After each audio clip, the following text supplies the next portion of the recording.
Welcome sa Clairvance Channel mga katiktik. Ngayon meron tayo ditong Google account ng Vivo Y31 at itong process na to is working po sa Vivo Y51A and then Vivo Y51. So Y31, Y51 is working po ito. So not available po yung voice command niya mga katiktik. So yun mga katiktik, hindi po working ang talkback na process mga katiktik dahil ang voice command are not available during setup. So ang gagawin nyo lang mga katiktik is ibaback natin. Pupunta ulit tayo doon sa may Google account mga katiktik kapag nanghingi siya ng Google account. So take note mga katiktik, kailangan mo nakakunik ka sa Wi-Fi.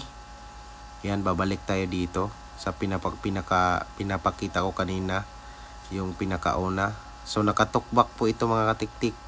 Hindi natin ino-off yung talkback niya. So yun, pindutin natin itong parang globe. And then itong next mga katiktik. Yan, next. Pindutin natin, double tap. And then double tap natin ulit mga katiktik. Dalawang pindot. Tapos, yan, magha-highlights po yan dyan sa number. Ayan, 1 yung hina-highlights, pindutin natin. 4A. And then 1 and 2. Ayan, magha-highlight siya, sabay mong pindutin. Yan, B. Tapos, 1 and 4, yun o, nagha-highlights. Kung napapansin nyo, yan, C. Sundan nyo lang nagha-highlights. Tapos, 1, 4, 5, yan, 4 letter D. Tapos, next is swipe. So, instead na iswipe mo siya, gagamit mo siya ng tatlong daliri, mga katiktik. Diin mo and then swipe. So, pag naglabas na to mga katiktik, punta ka sa settings. Tapos, off muna natin yung talkback. Long press mo lang yung volume up at saka volume down. Ayan. Na-off na po yung talkback. Talkback is disabled. So, ngayon, hindi na tayo magdo-double tap. Back lang natin. Punta tayo dito mga katiktik sa baba. Itong Braille display. So, ito yung pipindutin mo mga katiktik. Yan. Braille display. And then itong go to talkback. Tapos, i-on natin kasi dito mga katiktik yung accessibility menu on para makapasok tayo sa browser. Allow natin, got it. So magkakaroon tayo dito ng ganito. So i-testing yung mga katiktik kung gumagana. So dahil na-testing na natin na gumagana, punta tayo dito sa assistant at sabihin mo dito open settings. Ayan mga katiktik, nakapasok tayo sa settings. And then, so ipapakita ko pala muna sa inyo saglit na ito ay Vivo Y31, pero sinabi ko nga sa inyo yan, Android 13. Sinabi ko sa inyo na gumagana din to sa Vivo Y51 and then Y51A. Ayan, so punta tayo dito sa phone clone. On lang natin yung easy share. Ayan, new. Tapos dito tayo sa Android. Got it. Allow lang natin while using app. Yung sa pinakataas natin, laging pinipindot. So yun, kailangan natin ng isa pang cellphone. Yan, itong gamit ko na cellphone is Huawei. And then open natin yung Easy Share. Itong Easy Share mga katiktik is madadownload natin sa Google Play Store. So piliin natin dito yung old. And then magki-create yan ng QR code. So i-scan lang natin. Yan, pag na-scan na natin, kusa po yung mag-prepare mga katiktik o magkukonect. So yung mga app na ipinapasa natin mga katiktik is madadownload lang din sa Google Play Store. So ang ipapasa natin na app, so bago yan i-unselect mo na, tanggalin mo na lahat yung check dito mga katiktik. Ayan, punta tayo sa apps and then itong activity launcher.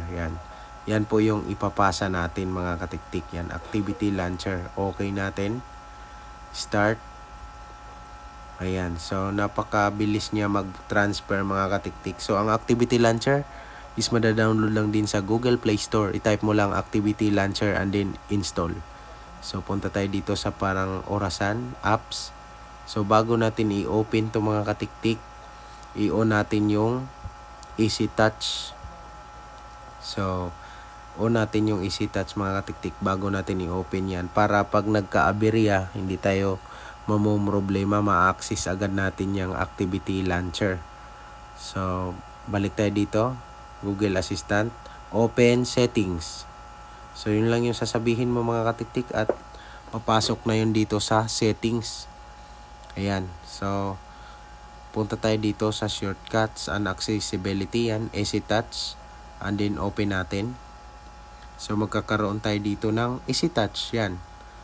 Tapos customize menu natin, itong pindutin natin customize menu, tanggalin natin to, X natin, tapos add tayo ng yung naipasa natin, yan, ito activity launcher. So pag pinindot natin tong easy touch mga katiktik, ito, so nandito na yung activity launcher, tap lang natin yon, okay. So yun, accessible na natin yung activity launcher gawa ng easy touch. So antayin lang natin, loading pa mga katiktik.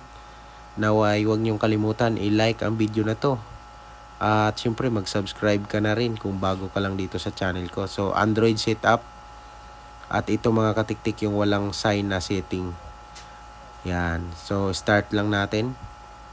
Again, this is Android 13 mga katiktik. Bypass FRP, no need PC. Yan, without PC. So pagdating dito mga katiktik, dapat ito ang pipindutin natin, wag yung don't copy, next.